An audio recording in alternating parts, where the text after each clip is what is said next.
A better way to pay your UTG fees with instant proof of payment and real-time student portal update. Paying your University of the Gambia fees has never been easier or more convenient. With EcoBank, students, parents and guardians can pay UTG tuition and related fees through our secure digital banking channels such as EcoBank mobile app, EcoBank Online and EcoBank Omni Lite. Once payment is completed, instant proof of payment is generated and the UTG student portal is updated in real time, allowing students to proceed immediately with registration, course selection, and clearance without unnecessary delays, while giving parents and guardians peace of mind that payments have been successfully processed. How to pay via the EcoBank mobile app. Open the EcoBank mobile app and navigate to the home screen. Select Pay Bill. Choose Pay a New Bill and select Schools from the category options. Select University of the Gambia. Select the specific product you are paying for. Enter your matriculation number and tap Continue. Validate your details. The system will display the payable amount. Press Continue to confirm the payment. An e-receipt is generated automatically as proof of payment with real-time updates on the student portal. How to pay via EcoBank Online or Omni Lite.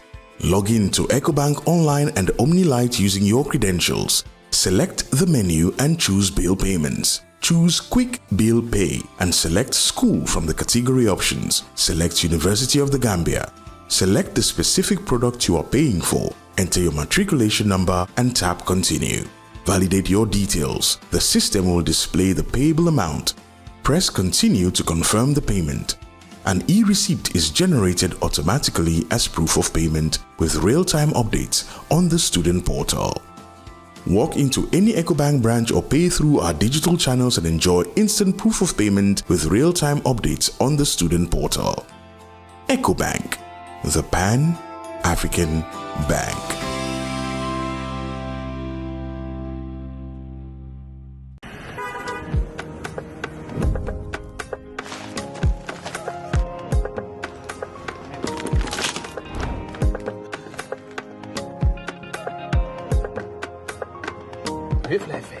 Santa Yala.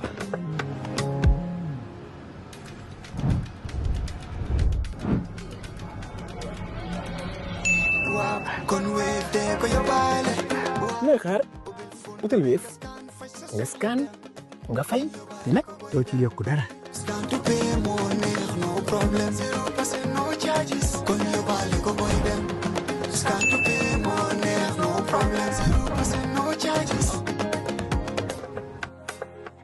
Jah Oil Company stands tall as a trusted name in energy, keeping the Gambia moving with service stations across the country and a commitment to innovation and reliability. In Farafenni, Jah Group is reshaping our industrial landscape.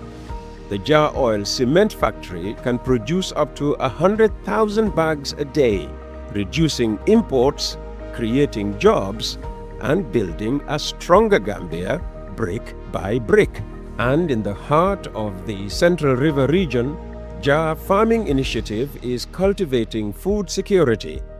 With thousands of hectares under development and modern irrigation, Jah Farming is turning the Gambia's soil into abundance. Jah Group is more than a company.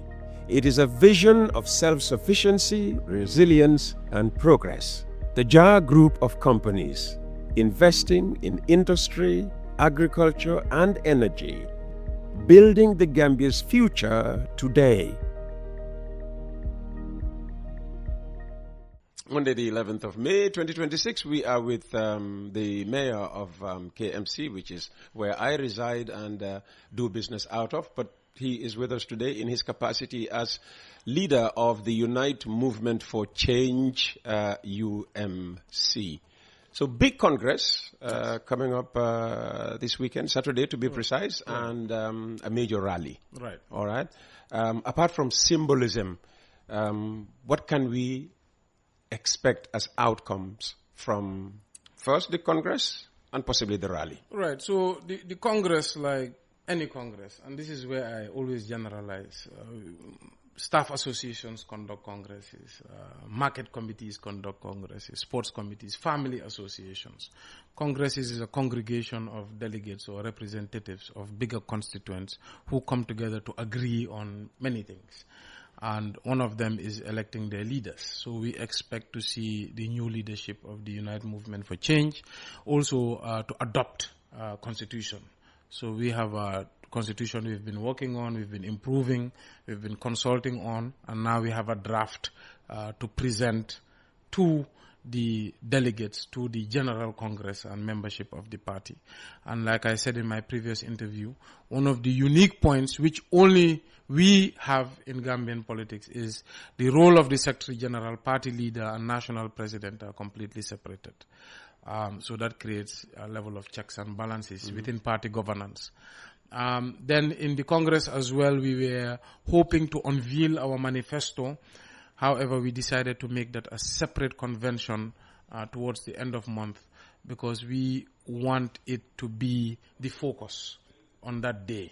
Because a manifesto, I think, is very important for stakeholders. This is organizations, even media, and of course, civil society and our general membership. We want people to really know our plans and ideas for this country. And you remember previously you've asked me, what do you intend to do when you guys are in government? And I said, well, let's wait for the manifesto.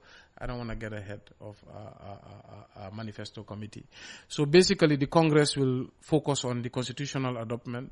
It will look at the activity report of the movement since we started, and of course it will elect its leaders. These are the major highlights of the Congress. The rest, of course, will be political speech, will be, of course, a celebration of how far we have come, and in our perspective, the official launching of our movement. So these are the major themes of the Congress. Fantastic. Many former UDP members, you mentioned Ibrahim Adiba. There's also Tombong Sedi, there's Kemo Bojang, there's even Member of Parliament Yaya Menteng Sanyang, yourself, have joined, the Unite movement. How do you ensure that your movement doesn't just become a splinter of the UDP, but a credible alternative to, Well, there's many more who have joined since the initial... From the UDP? No, well, not necessarily from the UDP, from all political parties. Including NPP? We have former NPP members, we have former GDC members, we have former DOI members, So we are not, trying to ruin anybody's party. We mostly enjoy when... the incumbent party joins. Being the latest on the scene, you need to take from others in order to exist. Well, we don't focus on what we take from others. We focus on spreading our message. We focus on growing our membership. We focus on, making Gambians believe about of what we are trying to bring for the Gambia. And when people join, they have the freedom of association. But of course, in the political battlefield, we enjoy when the incumbents party joins us more than any other, because the opposition... Are you working on that? Are you working? Yeah, of course. Working on bringing in more people from the NPP? We always work on that. Okay. But in my... Who's the one big, who's your biggest fish? Who would you, be satisfied to have joined, No, I wouldn't like to... Sidinjai would be a great catch, wouldn't he?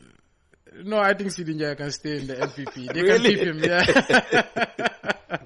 They can keep him. Yeah. But, I think that, what's happening is there's an awakening. There's an awakening about how politics generally should be conducted. More than the development plans, more than the unique constitution that brings checks and balances, more than the democratic dispensation we are trying to strengthen and its institutions such as media. I think what we really want to effect is how generally the politics is conducted in this country, the culture. We really want to change the politics of attack to politics of issues, the politics of insults and division to one of unity and brotherliness, I wish Barrow well as a person. I think that is important in our Do you politics. think he wishes you well? Well, I don't know. I have not spoken to anybody about what Barrow wishes for me, or I've not spoken to him. I certainly hope he wishes well for me. Politics is about building a country, a strong country, and human beings must look at their lives as temporary and just as flash in space-time. So we should look at legacy and, building a country that is vibrant, that allows for public discourse and, of course, deviating points of view and ideas, and how do we all bring it together to build something magical. At the end of the day, all of us want, including myself and you, is a good quality of life. You mentioned earlier that you've had the pleasure of beating an NPP-backed candidate. Yes. All right? But that candidate was not called Adama Barrow. What makes you believe that you can beat Adama Barrow in December? I go with conviction. I go with self-belief and belief in God. But Adama Barrow could claim the same thing. Well, it's fine. We all push because we think we are going to remember win. him saying in public that there are people who have sought to become president for decades without success. In 3 months, he sought and won the presidency. I think those are personal attacks. Those are not about issues. And, presidency should not be personalized. I think presidency should be viewed as a representation of ideas. President Barrow was elected to represent a new type of Gambia, a Gambia that is democratic. So these were reforms he should have brought. He could claim the Gambia is more democratic than it ever was. It is not. So Gambia he could say the Gambia is a new type of Gambia if you look at the infrastructure that he's laid down. Well, those are cosmetics. The democracy is law. The democracy is regulation. Is the strength of institutions. But at face value, President Barrow might have a smiley face. At face value, he is a civilian. He's not a military man. So, of course, things would be different from the former regime. But in terms of substance, Gambia is not democratic. And like I said, I see the trend is reversing. And, if President Barrow managed to win this election, I think we'll see a negative trend in the democratic uptick of this country. You still haven't told me why you are convinced that you can beat Barrow in December. No, Barrow can be beat. He is not God. He's a human being. Yeah. he has his strategies. But per se, what makes you believe that you have it, like I said, the UMC, I confidently always say, will be the biggest political party by September. We are building an institution. We are not building a personal brand, or we are not building a personal machinery. We are building an institution of the people. Right now, like I said, in a short 6 months, we exist in every village, in every community. We have representatives in every ward, every constituency, every region, and soon nationally. And the way and manner in which people are buying into our message is amazing. I went to Sabasanjal, an old blind man was repeating some of our themes, the unity we want to see, the issues people want to hear, and this was a man somewhere in Sabasanjal. So the message is spreading very fast. Now, albeit, as much as we are confident in ourselves, we believe in partnerships. We are very encouraged by the coalition discussions that are going on. And we believe that by December there will be 2, 3, at most 4 candidates that will contest. And in a scenario like that, I think President Barrow is quite worried. 2 or 3? At or the 4? most 4. The reason I say 4 is... And Talib is certain to be one of those names, right? Well, maybe. Because what happens... To beat President Barrow, you have to stand against him first. What happens is, like I said, we don't want to preempt. I certainly intend to contest in 2026 elections. Dr. Sise intended to contest in 2021. He ended up not contesting. Well, people intend to win and they don't win. Yeah. So God, we say God decides. I'm not an arrogant politician who says, I'm going to contest, I'm going to win. I'm pragmatic.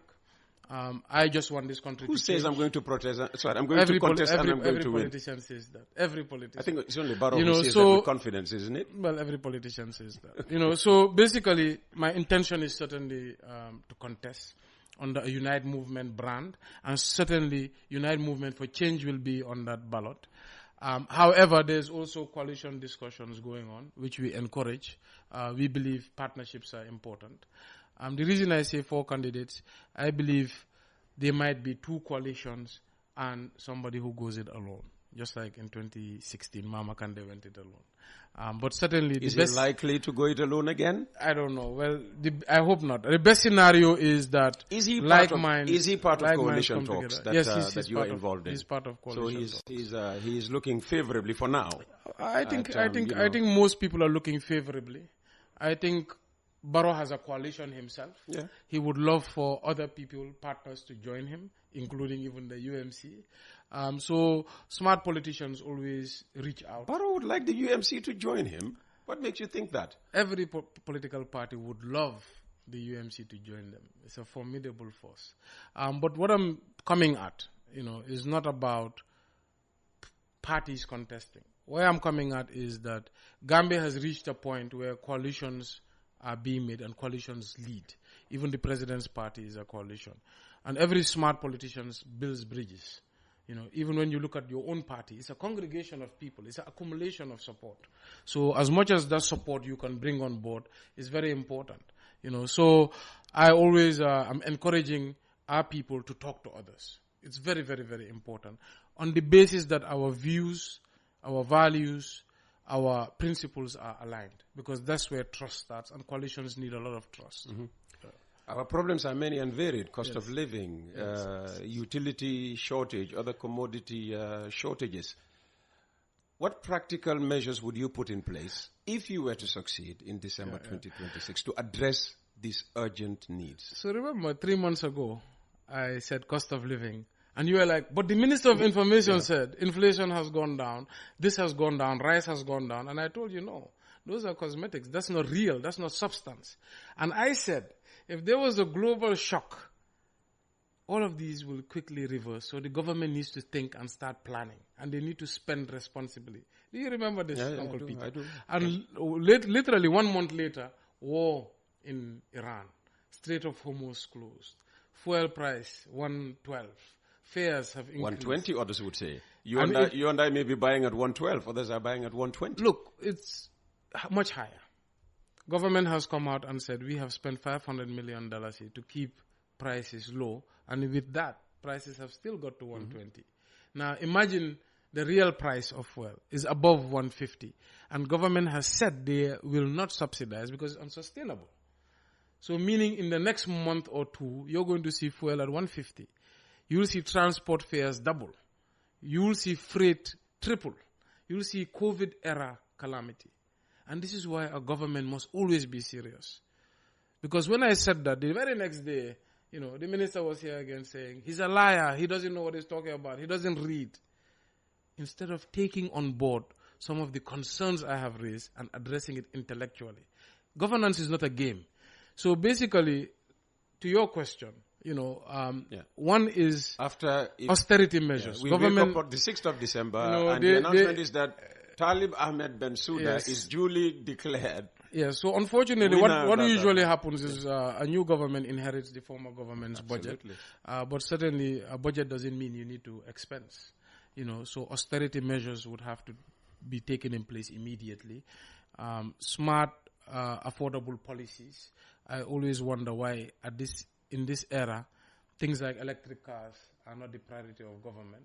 Government should go 100% electric, and that will reduce our fuel dependency. Electric car range is now 700 miles plus on a single charge. Gambia's furthest distance is Basse, and that's what Khartoum to Basse is 465 kilometers. So Gambia can be a country that goes 100% electric. Ethiopia is doing it. Nigeria has a policy. So smart policy. Generally what I mean is smart policy on expenditure.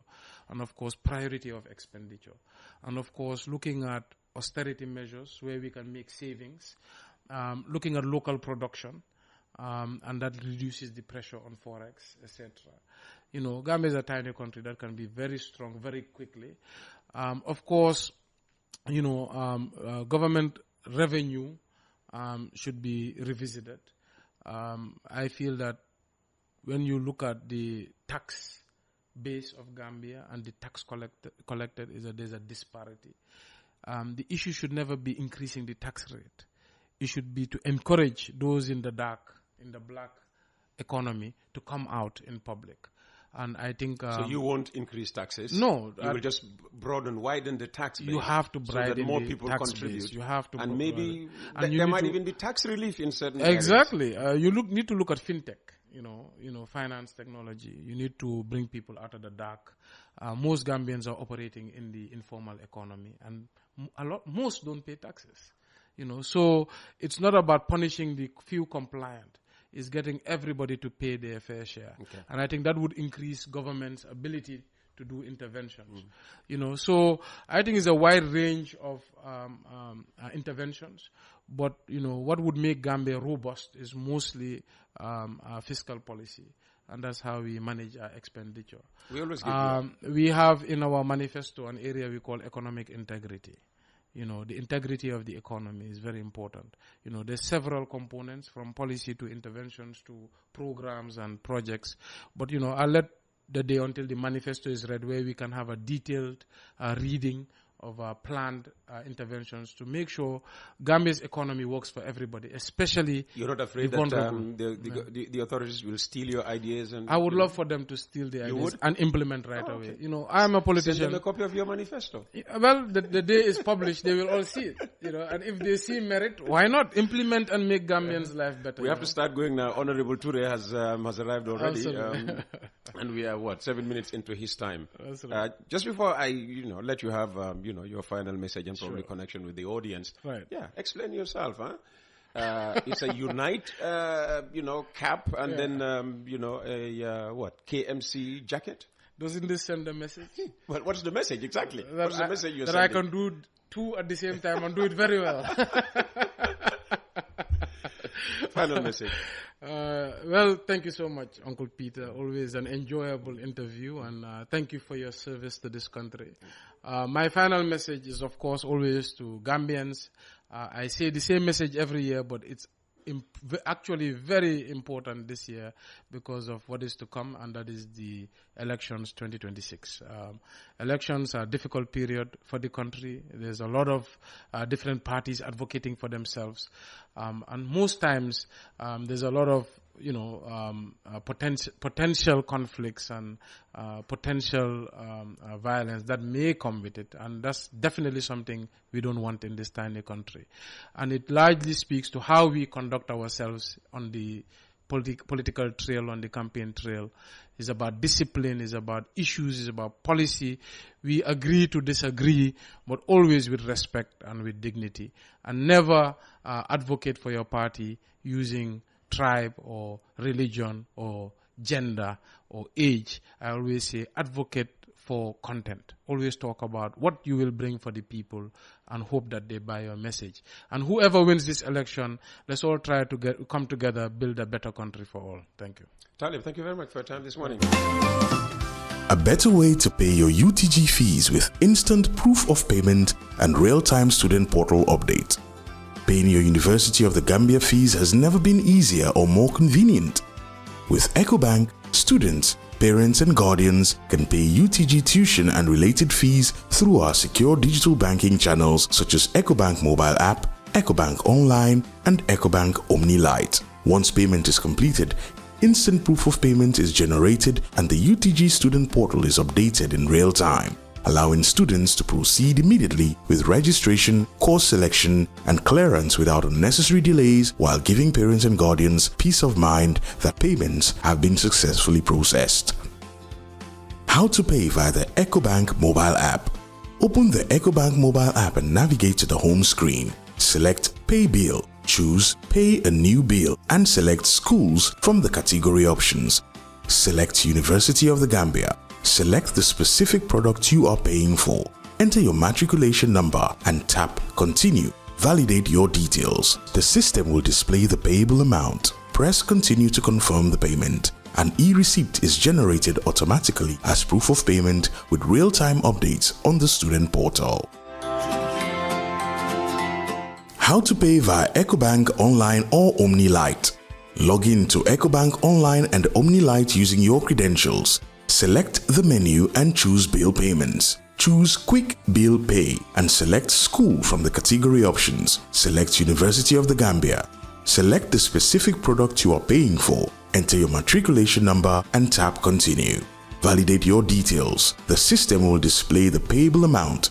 Press Continue to confirm the payment. An e-receipt is generated automatically as proof of payment with real-time updates on the student portal. Walk into any EcoBank branch or pay through our digital channels and enjoy instant proof of payment with real-time updates on the student portal. EcoBank, the Pan-African Bank.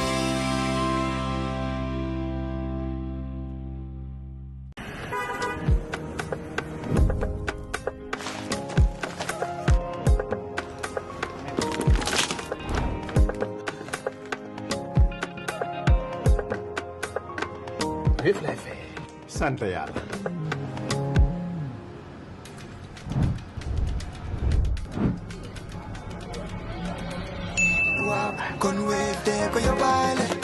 looy xaar utal Wave nga scan nga fay te nag doo ci yokku dara.